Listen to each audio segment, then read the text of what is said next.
Hi మా. మన చుట్టూ కొంతమంది ఉంటారు, ఎప్పుడు నెగిటివ్ కామెంట్స్ పెడుతూ ఉంటారు. అంటే కామెంట్ చేస్తూ ఉంటారు, పెడుతూ ఉంటారు కాదు, కామెంట్ చేస్తూ ఉంటారు. అంటే ఇలాంటి వాళ్ళకి దూరంగా ఉండాలి మా. అంటే మీరు అనొచ్చు, మేడం ఇంట్లోనే ఉంటే ఏం దూరం ఉంటాము అని చెప్పేసి. అంటే ఇప్పుడు హస్బెండో లేదా వైఫో లేదా అత్తగారో మామగారో ఆడబడుచో లేదా అక్క చెల్లెలు అమ్మ ఇలాంటి వాళ్ళు కూడా కామెంట్లు చేస్తూ ఉంటారు కదా ఎప్పుడు నెగిటివ్గా. వీళ్ళని ఎలా దూరం పెట్టాలి, ఎలా వదిలించుకోవాలి చెప్పండి. అసలు నెగిటివ్గా అంటే మనతో చాలా బాగా మాట్లాడుతున్నట్టే ఉంటారు, వస్తారు. అఫ్కోర్స్ నేను అంటే ఊరికే ఎగ్జాంపుల్ నేను చెప్తాను. ఈ సారీ కట్టుకున్నానమ్మా, ఏదో దగదగ మెరుస్తూ బాగానే ఉంది కదా, ఇక్కడెక్కడో వర్క్ ఏదో ఊడిపోయింది అనుకోండి, వచ్చి అది పాయింట్అవుట్ చేస్తారు. ఏంది లలిత ఇట్లాంటి సారీ కట్టుకున్నావు, ఇదేంటి బ్లౌజ్ ఇలా ఉంది, మార్చుకోకూడదా, ఇట్లాంటిది వేసుకొచ్చావేంటి బయటకు అనేసి. నాకేమనిపిస్తుంది, అబ్బా ఏంటి నిజంగా అంత బ్యాడ్గా ఉందా అనిపిస్తుంది. మనకు అసలు అలాంటివి కనిపించను కూడా కనిపించవు. ఎక్కడో పళ్ళులో ఒక చిన్న హోల్ ఉంటుంది, ఏదో పట్టుకోనో ఏదో, ఏంది లలిత చినిగిపోయిన చీర కట్టుకొని వచ్చావు అంటారనమాట. ఇలా ఉంటుంది. అంటే వాళ్ళకి అసలు పాజిటివ్గా ఉండేది కనిపించదు. మీరు ఎంత చక్కగా రెడీ అయినా, మీరు ఎంత జ్యువెలరీ పెట్టుకున్నా, ఒక స్టోన్ ఎక్కడో పోయిందని, అయ్యో ఇక్కడ స్టోన్ పోయిందే నువ్వు చూసుకోలేదా. మనం పెళ్ళికి వెళ్ళుంటాం కదా, మనం ఏమనుకుంటాం, అబ్బా అందరికీ కనిపిస్తుంది కావాలా ఈ స్టోన్ ఊడిపోయిందని, మనం అప్పటికప్పుడు మన మొహం నల్లగా మాడిపోతుంది. చాలా తమాషగా ఉంటుంది మా ఇలాంటివి. కానీ హర్ట్ అవుతాం మనం చాలామందిని. వీళ్ళకి అదే పని, మంచివి కనిపించవు. ఎవరిలో ఏది మనం పాయింట్అవుట్ చేయొచ్చా అని చూస్తుంటారనమాట ఇట్లాంటి వాళ్ళు. ఇలాంటి వాళ్ళని మనం చేతనైతే దూరంగా పెట్టాలి. లేదా మన ఇంట్లోనే తగలబడ్డారు అంటే వాళ్ళకి మనం కొంచెం దూరంగా ఉండాలి. నిజం. ఎందుకంటే కామెంట్ చేస్తున్నా కానీ వెళ్ళిపోవాలి పక్కకు, చేస్తే చేశారులే అన్నట్టుగా. మనం వాటిని కానీ పట్టించుకున్నాం అనుకోండి, ఇంకా రోజు బాధపడుతూనే ఉంటాం. మనం ఇట్లాంటివి పెళ్ళిళ్ళల్లో గమనిస్తూ ఉంటాం. ఎక్కడో ఒక చిన్న మచ్చ ఉంది, నీట్గా ఉంది స్కిన్, మీకు చిన్న మచ్చ ఉంది ఎక్కడో ఒక ఇదేంటే నీకు నల్లగా అయిపోతున్నావు నువ్వు, నీకు పిగ్మెంటేషన్ వచ్చేసిందంటే పాపం ఆవిడ దిగులు పడిపోయేసి నెక్స్ట్ ఇంకా ఎవరో ఒకళ్ళ దగ్గరికి పరిగెట్టాలన్నమాట.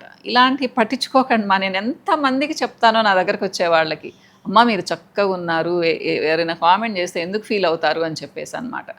ఎందుకంటే పని కట్టుకొని చూస్తుంటారు ఎవరిని ఏ కామెంట్ చేసి హర్ట్ చేయాలా అని చెప్పేసి అనమాట. నిజం. అలానే ఇంకా ఇంట్లో ఉంటారు మనుషులు. మీరు ఎంత మంచిగా అయినా వంట వండండి, దీంట్లో ఉప్పు తక్కువైంది, దీంట్లో ఉప్పు ఎక్కువైంది, దీంట్లో కారం ఎక్కువైంది, ఎవరు తింటారు, మనుషులు తింటారా, ఇలా మాట్లాడుతూ ఉంటారు. ఇలాంటి వాళ్ళని ఏం చేద్దామా, ఏం చేయలేం. గోడకు చెప్తున్నట్టు వినేసి గమ్మున వెళ్ళాలి. ఎందుకు అంటే లాక్కోలేము, పీక్కోలేము ఇలాంటి వాళ్ళతో. ముఖ్యంగా అత్తగారులు హస్బెండే అంటూ ఉంటారు ఇట్లాంటివి మాటలన్నీ. ఆడపడుచులు ఇంత ధైర్యంగా అనరని నేను అనుకుంటాను. సో వాళ్ళని ఏం చేస్తాం, ఏం చేయలేం కదా. ఇంట్లో నుంచి ఎక్కడికి వెళ్తారు, మనం వెళ్ళలేము, వాళ్ళు వెళ్ళరు. కాబట్టి ఈ చెవిని విని ఈ చెవిని వదిలేసి వెళ్ళిపోవాలి. మీరు దానివల్ల రోషపడిపోయేసి అబ్బా ఇంకా బాగా చేయాలి అని ఏడ్చుకున్నా కానీ వాళ్ళు హ్యాపీగా చూస్తూ ఉంటారు మా. మీరు ఏడవడం వాళ్ళకి ఆనందంగా ఉంటుంది, వాళ్ళు ఏమీ ఫీల్ అవ్వరు మీరు ఏడుస్తున్నారని చెప్పేసి. కాబట్టి ఇట్లాంటి వాళ్ళకి సెన్సిటివ్గా ఫీల్ అవ్వడం మానేయండి. అది చాలా టేస్టీగా చేసి ఉండొచ్చు మీరు, కానీ కామెంట్ చేస్తారు. ఇంకా ఏం చేయాలి చెప్పండి. దీని మీద ఒక్కొక్కసారి యుద్ధాలు కూడా జరుగుతూ ఉంటాయి ఇలాంటి చిన్న చిన్న విషయాలమే. చిన్నవి కాదు, ప్రతిరోజు నసపెడుతుంటే చాలా విసుగు. ఇది ఇంట్లో రామాయణం.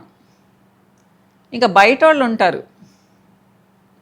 ఇప్పుడు ఇంటికి వస్తారు, నేను వంట రూమ్లో ఉన్నాను అనుకోండి, ఎగ్జాంపుల్ చెప్తున్నాను మా, ఇది నిజం కాదు, మళ్ళీ మీరు వేరేలా అనుకోండి. నేను వంట చేస్తున్నాను, ఏంది లలిత నువ్వు వంట చేస్తూ ఉన్నావు, కోడలు ఉంది కదా, కోడలు చేయొచ్చు కదా, నువ్వెందుకు చేస్తున్నావు, అయ్యో నువ్వు పెళ్ళి చేసుకున్న తర్వాత కూడా నీకు కష్టాలు తప్పడం లేదా అంటారనమాట. సో మనకేమనిపిస్తుంది, మనకు అప్పటివరకు ఆ ఫీలింగ్ కూడా ఉండదు. వాళ్ళు అనంగానే ఏం మాట్లాడతామ్మా, నిజమే కదా కోడలు చేయొచ్చు కదా, ఎందుకు గమ్మున కూర్చొని ఉంది అనుకుంటాం. ఇలాంటి వాళ్ళని అసలు ఇంట్లోకి వంట రూమ్ వరకు రానివ్వకండి. అసలు ఫస్ట్ సంగతి హాల్లోనే కూర్చోబెట్టండి. వీళ్ళు మన మైండ్ అంతా చెడిపేస్తారు మా, మార్చేస్తారు. సరే మనం పెద్దవాళ్ళం, కోడలకు ఆ విషయం చెప్పింది అనుకోండి, అప్పుడు ఎలా ఉంటుంది, యుద్ధాలు జరుగుతాయి మళ్ళీ ఇంట్లో. ఇలాంటి వాళ్ళని ఇళ్ళ చుట్టూ రానివ్వకుండా ఉండడమే మంచిది. ఇట్లాంటి వాళ్ళతో పరిచయాలు పెంచుకోకుండా ఉండడమే మంచిది. కొంతమంది ఉంటారు మా, ఫోన్లు చేస్తారు అంటే వాళ్ళు ఏదో అన్నారని మనకు చెప్తారనమాట. మీరు విన్నారా అంటే లేదు పలానోళ్ళు చెప్పారు అంటారు. అలాంటప్పుడు చెప్పడం ఎందుకు అనాలి మనం? అంతే కదా, ఆడే ప్రత్యక్షంగా వినలేదు.